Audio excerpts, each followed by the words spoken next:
noche. Qué gusto poder estar con ustedes acá retomando el discipulado que siempre damos los miércoles. Usted puede sentarse. Y para hablar de familia cristiana,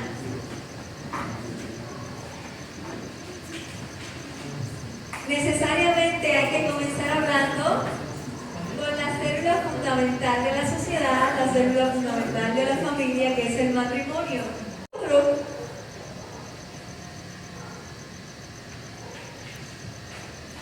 ¿Qué se entiende por matrimonio? Adelante. ¿Quién dice? Yo. Bien. ¿Alguien más quiere hablar acerca de qué entiende por matrimonio? Matrimonio etimológicamente venía de matriz, porque tenía que ver con un vientre que concibe. Entonces, hace unos años atrás, los códigos civiles de nuestros sistemas jurídicos, todos los que fuimos colonias de España, decía que el matrimonio era la unión voluntaria entre un hombre y una mujer a fin de hacer vida en común, a la que la ley le añade efectos legales. Pero a raíz de la aprobación del matrimonio igualitario, ya hombre y mujer no es un requisito necesario a los efectos de la ley, sino que se ha cambiado el artículo en casi todos los códigos civiles de Latinoamérica y se ha puesto que el matrimonio es la unión voluntaria entre dos personas a la cual la ley le atribuye efectos legales. Y simplemente es así, y abre la puerta para que puedan haber matrimonios entre dos hombres y entre dos mujeres. Pero ¿será eso realmente lo que diseñó el Señor en el comienzo?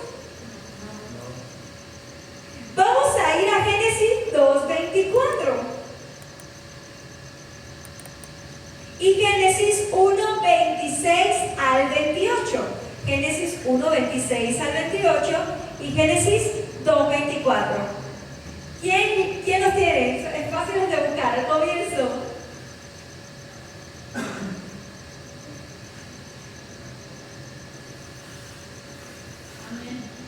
Adelante. Por tanto, dejará el hombre a su padre y a su madre, y se unirá a su mujer, y serán una sola carne.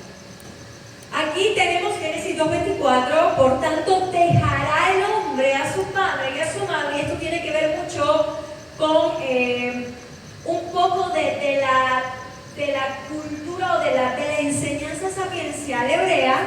Dejará el hombre a su padre y a su madre y se unirá a su mujer y serán una sola carne. Tenemos un hombre y tenemos una mujer. Génesis 1:26 al 28.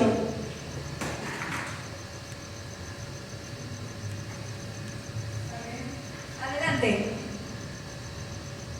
Entonces dijo Dios: hagamos un hombre a nuestra imagen, conforme a nuestra semejanza, y señorearé en los peces del mar, en las aves de los cielos, en las bestias, en toda la tierra, y en todo animal que se arrastra sobre la tierra.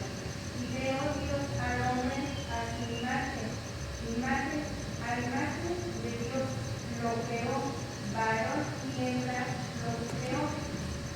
Y los bendijo Dios y les dijo: fructificad y multiplicaos, llenad la tierra y sojuzgadla, y señoread en los peces del mar, en las aves de los cielos, y en todas las bestias que se mueven sobre la tierra.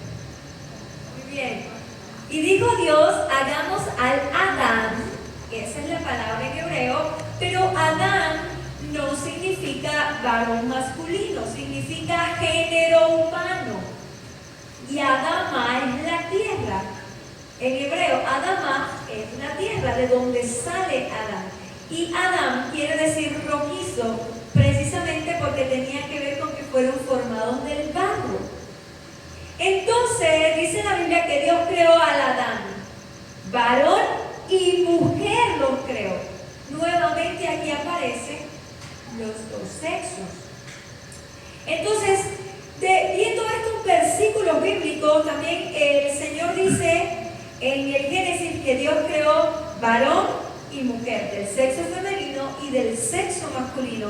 Tanto el hombre como la mujer en el matrimonio son creación de Dios. Entonces, ¿cuál sería el significado bíblico del matrimonio? Pues el matrimonio es la unión diseñada por Dios entre un hombre y una mujer para toda la vida. El matrimonio es la unión diseñada por Dios, la unión santa diseñada por Dios entre un hombre y una mujer para toda la vida. Ese es el deseo de Dios, el matrimonio para toda la vida. Ahora, el matrimonio y la familia convencional, la familia hombre, mujer y sus hijos, ocupan el papel de servir como garantes en la solidez y consolidación de las sociedades, sobre todo en los países hispanoamericanos, bien tradicionales. Ahora, el valor universal de la familia resulta incuestionable debido a que, pese a todos los movimientos que hay en la actualidad, la familia constituye la célula fundamental de la sociedad y el ente por medio del cual el Señor ha prometido traer bendición. Génesis capítulo 12, la promesa que Dios le da al patriarca Abraham, dice: en tu simiente. ¿Qué es simiente? Pues semilla. Su hijo serán benditas, ¿qué dice? Todas las familias de la tierra. ¿Y cuál es la simiente de Abraham? Pues el ungido de Jehová. Ahora, la Biblia afirma con exactitud la distinción y complemento de ambos sexos en la unión matrimonial, lo que puede aseverarse con toda libertad que esta institución tiene su origen en el plan creativo de Dios para la raza humana. El capítulo 1 del libro de Génesis describe los comienzos de la historia de la humanidad, la cual tiene su nacimiento con la unión entre un hombre y una mujer. En el capítulo 2 del libro de Génesis, el Señor dice: no es bueno que el hombre esté solo, porque ve a el varón poniendo nombres, pero no encuentra a alguien que pueda complementarse, compenetrarse con él. Y entonces dice: le haré ayuda idónea. Y esta palabra en hebreo es sekenegdo, o ayuda idónea. No es alguien inferior, y ya lo hemos dicho varias veces. La mujer no es alguien inferior al hombre, sino que es una ayuda especializada. De hecho, este vocablo eser se usa excepto para la mujer en el capítulo 2 de Génesis. Todas las demás veces que en el Antiguo Testamento se usa para Dios, porque Dios es el auxilio de su pueblo. Entonces, ¿Dios es inferior al hombre? Dios es el auxilio del hombre. Entonces, por ejemplo, Ebenezer o Ebenezer, conocemos esa expresión, ¿verdad? Piedra de ayuda. Cuando Samuel la plantó y dijo: esta es la piedra de ayuda, es ser, porque el Señor es el auxilio de Israel. Entonces, el Señor dice: le haré ser kenegdo, le haré una ayuda idónea que pueda complementarlo y que pueda cumplir el plan y el propósito de Dios. Versículo 28 del capítulo 1 de Génesis: y los bendijo Dios y les dijo: fructificad y multiplicaos. Por tanto, la multiplicación es parte del propósito de Dios. Y aquí las teorías de Malthus de la explosión demográfica y que los seres humanos están reproduciéndose y son una especie invasora, esto es totalmente satánico. Porque es el plan y es el propósito de Dios que los seres humanos se fructifiquen y se multipliquen. Y dice sojuzgar. ¿Qué significa sojuzgar? Es gobernar la creación, pero ¿para qué? Para darle la gloria y y la honra al Señor. Génesis 2:24, el escritor consignó las palabras que indican la santidad y superioridad del matrimonio entre un hombre y una mujer. Ahora, y aquí establece la relación entre el sujeto que dice se unirá a su mujer, indica la superioridad y la santidad de las relaciones íntimas dentro del matrimonio. A eso se refiere Génesis 2:24. Ahora, el patriarca Abraham y su descendencia. Vamos a leer Génesis 12 del 1 al 3. ¿Quién me apoya?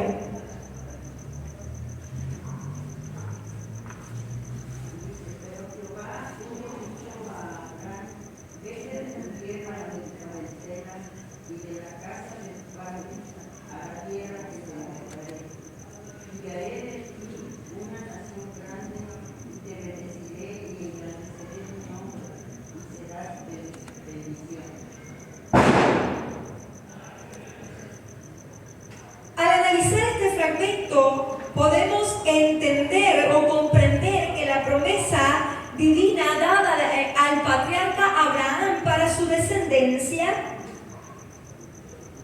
comienza a partir de la unión entre un hombre y una mujer. Conocemos la historia.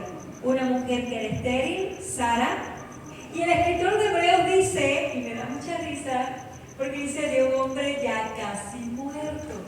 Porque dice la Biblia que Abraham era como de 100 años cuando engendró a Isaac, cuando nació Isaac. Y el escritor de Hebreos dice en el capítulo 11, de uno ya casi muerto, salió una descendencia. Entonces, y de aquí dice el vocablo que se usa, yo haré de ti una gran nación, que se traduce como el Señor hará, explica la acción que se vierte en la descendencia. Yo voy a hacer tu descendencia bendición, pero la promesa viene de parte de Dios. Ahora,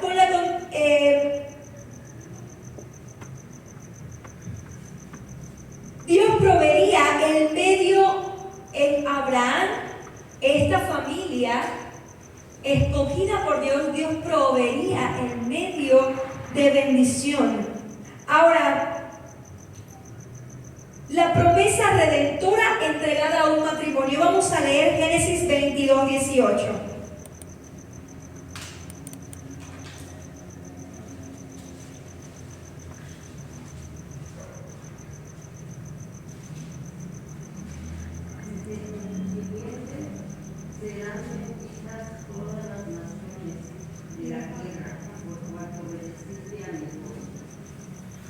En este pasaje Dios le promete al patriarca Abraham la procreación de una simiente de la cual constituiría el móvil de bendición para las naciones de la tierra.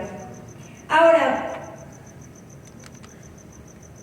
esta acción intensiva que Dios haría permite la conclusión teológica a que la semilla de Abraham, el ungido de Dios, tendría la capacidad de proveer bendición continua para las familias de la tierra. Y hasta aquí vemos que Dios promete bendición a través del matrimonio entre un hombre y una mujer. Pero, ¿qué sucedió en el camino? ¿Qué pasó? Vamos a leer Malaquías 2:14 al 15.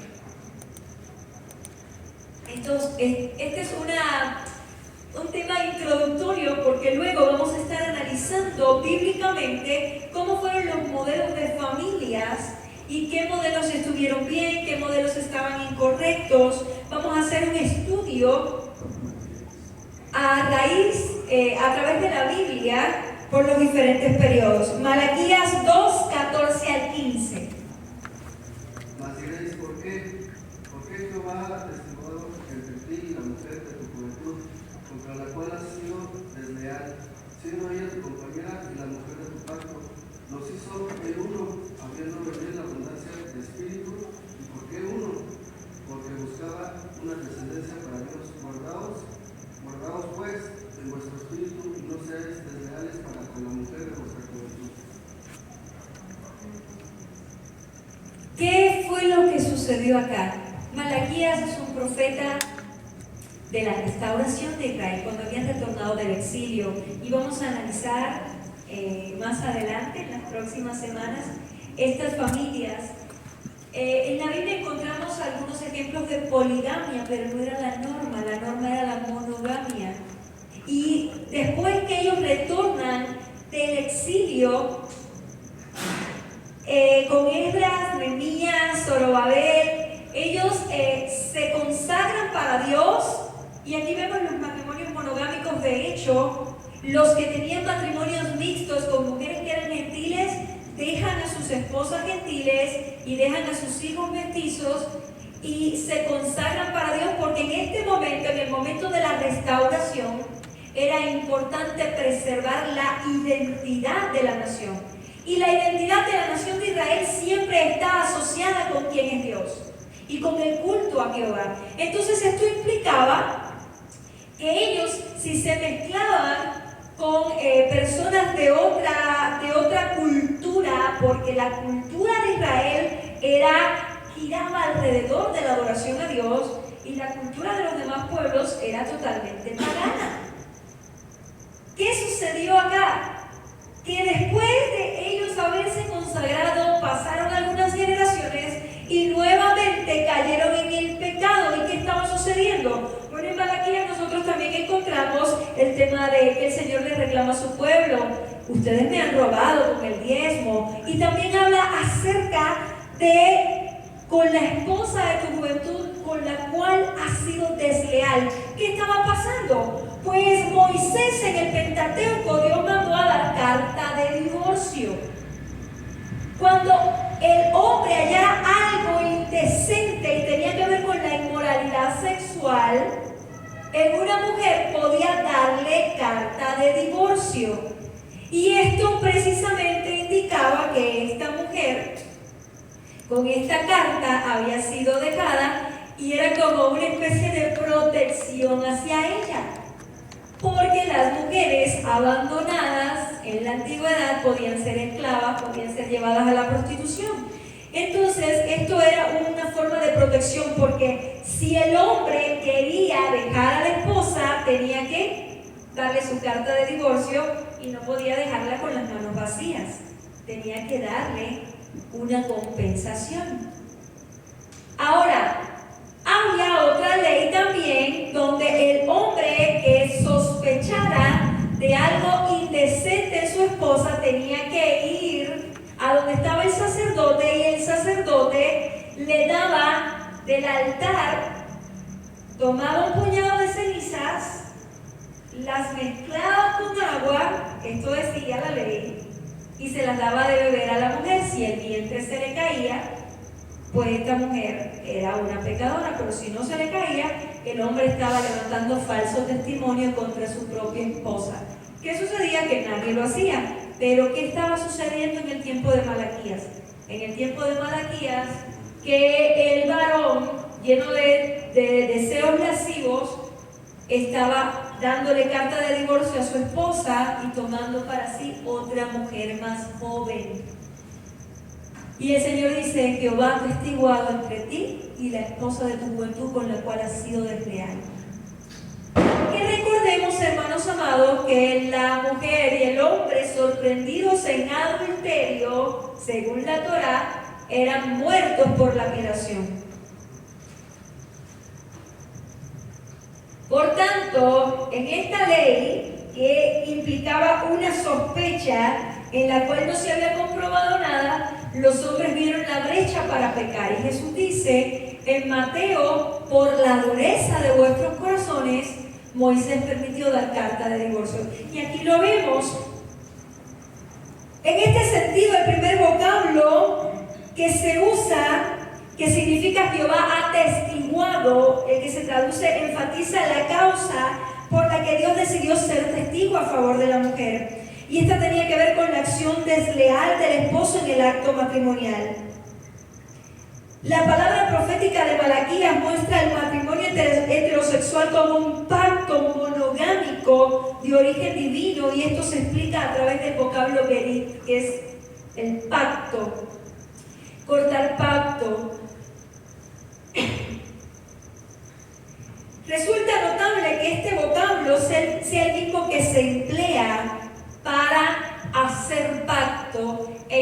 o cortar pacto entre Dios y Abraham. Vamos a leer Génesis 22:17. Esta palabra es la misma que se emplea en Malaquías 2:14 y 15.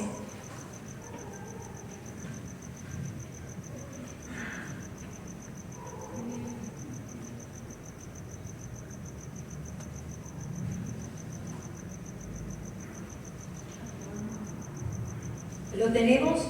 Amén. Adelante. Por cierto, te bendeciré y multiplicaré tu descendencia como las estrellas del cielo y como la arena que está en la orilla del mar. Tu descendencia poseerá las puertas de sus enemigos. Génesis 22:17. Haré pacto. Entonces, se establece que la relación matrimonial entre un hombre y una mujer tiene la misma solemnidad y espiritualidad que los pactos de Dios con su pueblo.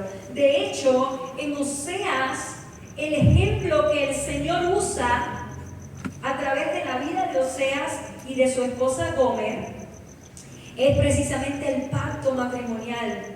Y de la misma manera en que Gomer se fue con otros hombres y allá fue Oseas y la buscó, Israel se había ido detrás de otros dioses y había dejado al Señor. Entonces el Señor ve el pacto entre un hombre y una mujer como algo solemne. De la misma manera, el Señor lo cataloga como la unión de Él con su pueblo, la cual es ratificada a través de la unión de Cristo con la iglesia. Ahora, Malaquías 2:15 retoma la afirmación de la declaración mosaica en Génesis 2:24. En cuanto a la individualidad del matrimonio, y lo expresa a través de la pregunta retórica que hace a los destinatarios de Malaquías, la nación de Judá. ¿No hizo él uno habiendo abundancia de espíritu porque buscaba para sí una descendencia? Este vocablo que se emplea para el actuar poderoso de Dios es asar, que lleva al exégeta hacia Génesis 2:24, a los comienzos del primer matrimonio en correlación con la promesa de Dios a Abraham: haré de ti una gran nación. Pero esta vez el profeta introduce un elemento importante y es la obra del Espíritu Santo. No hizo él uno habiendo abundancia de espíritu. Nosotros en la iglesia hemos hablado muchas veces acerca de que el Espíritu de Dios es el que santifica a la iglesia o al creyente de manera individual. El Espíritu de Dios capacita a la iglesia a través del don vocacional del bautismo en el Espíritu Santo, con la evidencia de hablar en lenguas, para cumplir la misión. Pero Malaquías nos dice que el Espíritu Santo trae unión al matrimonio. El Espíritu Santo trae cohesión al matrimonio. El Espíritu de Dios trae santidad al matrimonio. Pero eso casi nunca lo hemos hablado, sin embargo es bíblico. Es el Espíritu Santo de Dios el que permite que los matrimonios hoy se mantengan firmes, se mantengan sólidos. Es el Espíritu de Dios el que santifica la unión matrimonial. Entonces, si los matrimonios están yendo a la quiebra en la iglesia, porque eso es algo global, o sea, no estoy hablando de acá, es algo que está sucediendo en la iglesia. Hace 40 años era impensable. ¿Qué está sucediendo? Quizás nos está faltando la obra del Espíritu Santo, quizás no estamos dejando que el Espíritu Santo tome lugar en nuestros matrimonios. Es el Espíritu Santo el que trae cohesión al matrimonio. Ahora,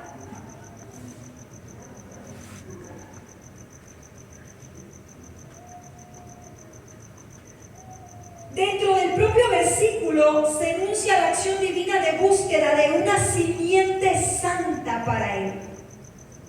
Y esto nos remonta a Génesis 3:15. Vamos a leer la descendencia para Dios. Y este versículo, Génesis 3:15, por muchos teólogos ha sido llamado como el protoevangelio, porque se está hablando de la promesa de redención en una simiente.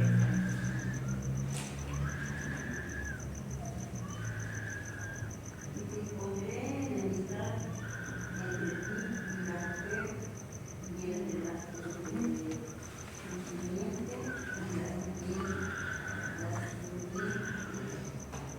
y la simiente suya. Esta te herirá en la cabeza y tú me herirás en la carne. Muy bien, muchas gracias. Entonces, Malaquías 2:15 nos lleva precisamente a este versículo. No hizo el uno. Recordemos que el matrimonio es uno, una sola carne delante de Dios, habiendo abundancia de espíritu. Entonces podemos entender qué sucede con las uniones igualitarias. Hay muchas iglesias en las cuales de teología inclusiva, que ustedes saben, que en las que se habla de otro tipo de uniones, pero no, porque no es el diseño de Dios, y Dios está comprometido con su diseño. Dios va a traer bendición en sus planes, en sus propósitos, y el matrimonio igualitario, pese a quien le pese y duele a quien le duela, no es parte del diseño de Dios. Es una tergiversación del diseño de Dios, y por eso vemos cómo la sociedad fracasa, porque la familia es la que sustenta la sociedad.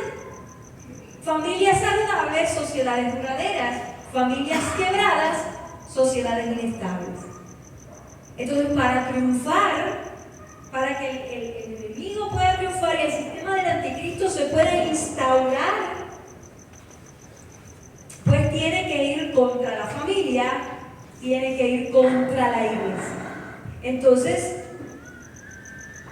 pero dice la Biblia que las puertas del Hades no prevalecen contra la iglesia. Ahora nos vamos hasta el Nuevo Testamento. Jesús retomó la declaración de Dios en Génesis 2:24, y de esto da muestras el evangelista Mateo. Mateo 19:5 y 6, en el contexto del reproche que Jesús les hace a los fariseos, porque los fariseos vienen y dicen: bueno, pero ¿por qué Moisés mandó a dar carta de divorcio? Vamos a leerlo.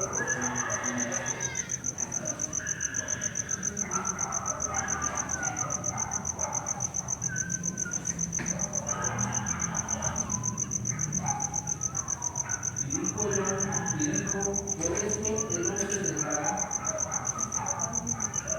padre y madre y se unirá a su mujer, y los dos serán una sola carne.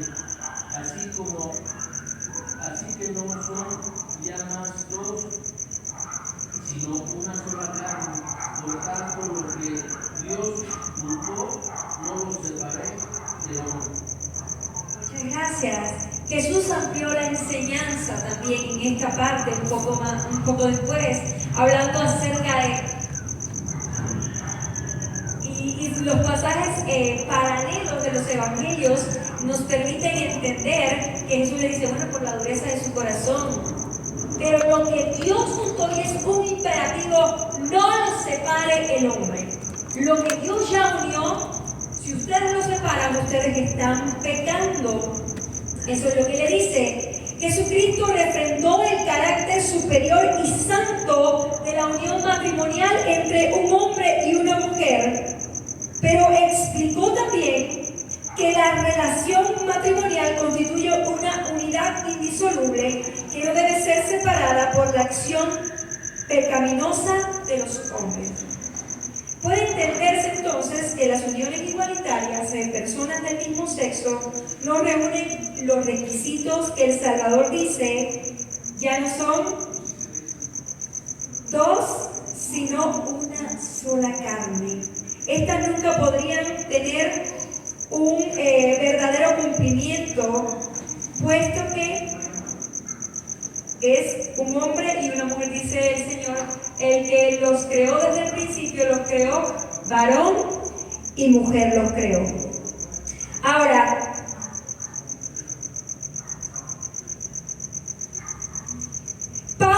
y el matrimonio. Vamos a leer Efesios 5, 31 al 32.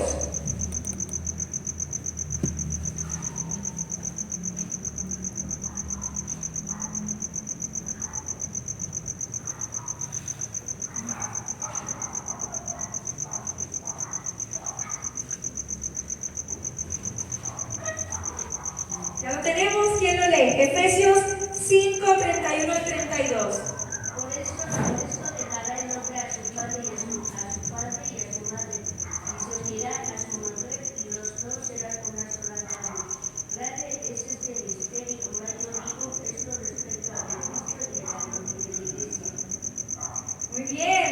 El apóstol Pablo, en su carta a los Efesios, retoma el mandamiento divino recogido por Moisés y lo cita a partir de la consignación en Génesis 2:24. Y hemos ya visto elementos. Génesis 2:24, Moisés, inspirado por el Espíritu Santo, que es el escritor de todo el Pentateuco, los primeros 5 libros de la Biblia, habla acerca de este mandamiento de Dios: dejar el hombre a su padre, uniéndose a su mujer y siendo una sola carne con ella. A través de las relaciones matrimoniales, las relaciones íntimas constituyen un pacto delante de Dios. Luego, Malaquías dice que el Espíritu Santo de Dios es el que trae la santidad, el que trae la cohesión, la unidad en el matrimonio. Ahora, el apóstol Pablo también nos dice precisamente que Dios es quien realiza la acción de unir el matrimonio para su gloria. De acuerdo con lo expresado por el profeta Malaquías, tal realidad de la unión que Dios hace, lo que Dios juntó, no lo separa el hombre, concierne a la obra del Espíritu Santo, quien hace el misterio, dice el apóstol Pablo. Este es un gran misterio de adherir al hombre a su esposa en santidad. Y el capítulo 13 del libro de los Hebreos, uno de los versículos dice: honroso sea en todos el matrimonio y el lecho sin mancilla, y lo contrasta, pero a los adúlteros y fornicarios los juzgará Dios. Entonces, el matrimonio, la unión entre un hombre y una mujer, diseñada por Dios, tiene que tener santidad, tiene que tener singularidad. ¿Qué significa singularidad? Pues que la intimidad entre el esposo o mujeres fuera del matrimonio, o la esposa con hombres fuera del matrimonio, es pecado. Bueno, y dijéramos también otras cosas también. Ya ustedes saben, es pecado, es una perversión. Ahora, el apóstol Pablo explica también en Efesios 5:32 que la relación de pacto entre Cristo y la iglesia constituye el ejemplo de unidad suprema para los matrimonios en el nuevo pacto. ¿Cuál es el nuevo pacto? El pacto de Cristo con la iglesia, la nueva creación de Dios. De lo anterior puede inferirse que las relaciones igualitarias, aunque se les haya otorgado legalidad por el ordenamiento jurídico, son falsas, puesto que no reúnen los requisitos bíblicos para que el Espíritu Santo pueda establecer un vínculo permanente de amor y unidad entre ambos cónyuges. ¿Qué ha estado pasando, mis hermanos? Que hemos visto precisamente que las uniones igualitarias duran menos, decimos en Cuba, que un merengue en una puerta de un colegio. Dura muy poco, precisamente. ¿Por qué? Porque no es el plan, no es el propósito de Dios. Y nuevamente, los seres humanos se quedan en el plano de la inestabilidad, porque solo el matrimonio entre un hombre y una mujer en santidad puede traer unidad, puede traer estabilidad a la nación, puede traer estabilidad a la iglesia, a la sociedad. ¿Hasta aquí alguna pregunta, algún comentario?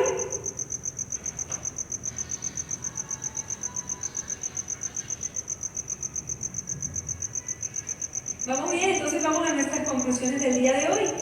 Vamos a recapitular los temas principales que hemos visto. El matrimonio entre un hombre y una mujer tiene su origen en el huerto del Edén y constituye el diseño de Dios para traer bendición a toda la creación. En este sentido, Dios les entregó la promesa de administrar sabiamente la creación para su gloria. Los primeros versículos del capítulo 12 de Génesis explican que la promesa de Dios de traer al ungido de Jehová tendrá lugar dentro del matrimonio entre un hombre y una mujer. De igual manera, el capítulo 22 de Génesis refuerza esta realidad. El profeta Malaquías expresa el reclamo de Dios para su pueblo en cuanto a la deslealtad del hombre hacia su esposa, la esposa de su juventud, y además de corroborar el matrimonio entre un hombre y una mujer monogámico, lo cual introduce la cohesión del Espíritu Santo en esta unión. El Nuevo Testamento, Jesús específicamente condena la acción del liderazgo espiritual de la nación. ¿Cuál era el liderazgo espiritual? Pues los fariseos, de aprobar el repudio de la esposa y la causa de divorcio debido a causas injustificadas. Y explica también el diseño de Dios de crear un hombre y una mujer dentro del vínculo matrimonial. El apóstol Pablo, en su carta a los Efesios, refuerza la doctrina del matrimonio monogámico y heterosexual y explica que Dios es quien lo une para su gloria. De esta manera, el Espíritu Santo realiza la obra de adherir al hombre a su esposa en santidad. En tal sentido, y al igual que en el Antiguo Testamento, el apóstol toma como modelo perfecto de matrimonio la unión mística entre Cristo y la Iglesia. Tengo dos preguntas de reflexión. ¿Cuál es el diseño de Dios para el matrimonio? De acuerdo a lo que hemos visto en la clase de hoy.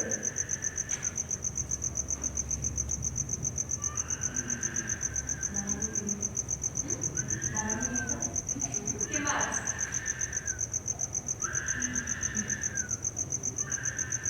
Nos falta algo. Ya dijimos un elemento, son varios elementos. ¿Cuál es el diseño de Dios para el matrimonio? Ya me dijeron por acá, varón y mujer. ¿Qué más nos falta? Ser una sola carne. Ajá, muy bien. La unión Ajá. para glorificar a Dios. Esa unión es temporal. No, una vez en el hombre. Para gloria de Dios. Para toda la vida. Y de acuerdo con la Biblia, esta pregunta se la hice a mis alumnos. Se la hice a mis alumnos. ¿Quién es el único que puede romper el matrimonio? De acuerdo con la Biblia. No. La muerte. Por eso decimos en las bodas, yo los declaro marido y mujer hasta que la muerte los separe. El único que puede romper el matrimonio, el vínculo matrimonial, pues es la muerte. Muy bien, ahora explique el ministerio del Espíritu Santo dentro del matrimonio de acuerdo con el libro de Malaquías y la carta de Pablo a los Efesios. ¿Qué hace el Espíritu Santo dentro del matrimonio? Muy bien, el Espíritu Santo de Dios santifica. ¿Qué más hace? Unifica. Muy bien. ¿Qué más hace? ¿Quién es el que trae unidad? En la iglesia, en los creyentes y en el matrimonio también. Lo acabamos de leer. ¿Quién es el que trae unidad? El Espíritu Santo. Muy bien. Así que hasta aquí comentarios, preguntas, dudas, algo que se me esté pasando. ¿Vamos bien?